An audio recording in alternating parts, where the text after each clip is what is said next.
Hello, church.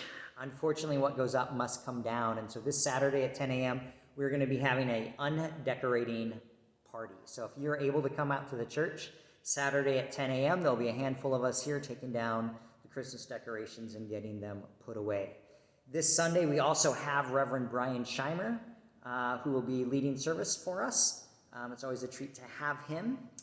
And then following that, when I get back, we're going to start a new series on redemption stories and looking at stories in Scripture that not only model redemption for us, but as last week we talked about, the paradox that sometimes occurs in Scripture, or what may appear to be a contradiction of Scripture or laws and declarations. So redemption stories that maybe challenge a little bit of the order of things, at least for the time that we find them in Scripture. So it will be a fun journey through different stories of characters in the Bible.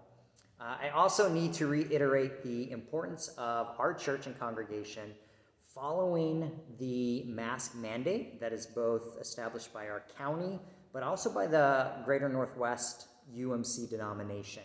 If we want to continue in-person services, then we need to be following the mask mandate.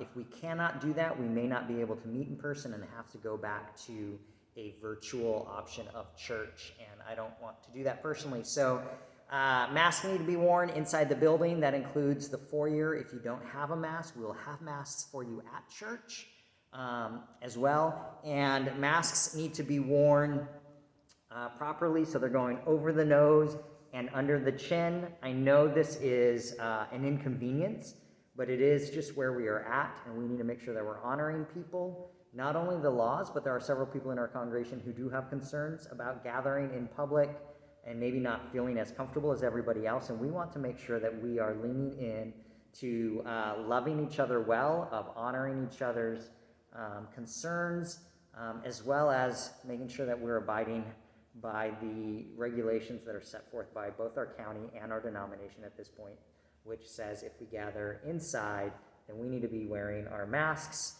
and trying to honor social distancing as much as possible. So I appreciate you all's willingness to follow through on this, because I want to continue to worship with you and be in service with you as we navigate the world as we find ourselves in it.